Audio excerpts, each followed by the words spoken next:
We're hearing from members of LexCity Church following the announcement of its permanent closure.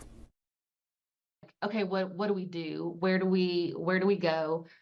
Just because this is happening doesn't mean we want to stop going to church. It doesn't mean that we stop believing, in God anymore.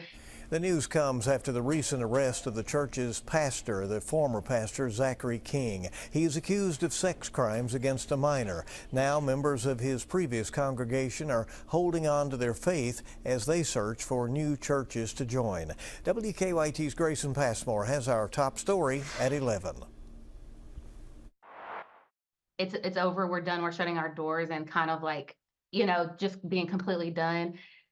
It was shock. It was heartbrokenness. It was confusion. Cecilia Walker and her family called LexCity Church home for more than a decade. I felt lost for a little bit. It's been a series of heartbreaks. First, learning of former pastor Zachary King's charges of rape and sexual abuse of a minor, and then learning that the church is closed for good. We're mad, we're sad, we're angry, but then we're also hopeful. We found this home 12 years ago. We'll find another home. It's her faith that prevents Walker from wallowing in the pain for too long. People are going to disappoint you. This world is going to disappoint you.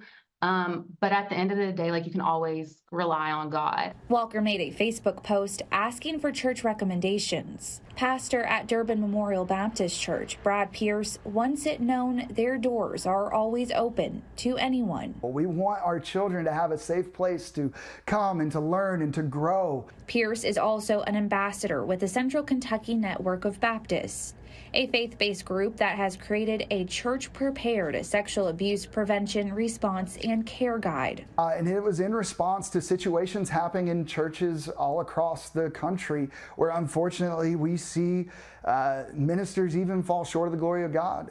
It's meant to be a proactive approach to recognizing signs of abuse, responding to victims, and then caring for them. And as a church, our duty is to protect those who cannot protect themselves.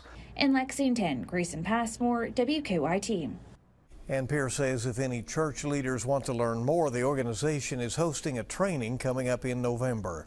And we're breaking down the case against Zachary King now. King's arrest citation says that he admitted to having a sexual relationship with the victim over the course of a year and a half, starting when she was 15 years old. King faces charges of rape, sodomy, and sexual abuse.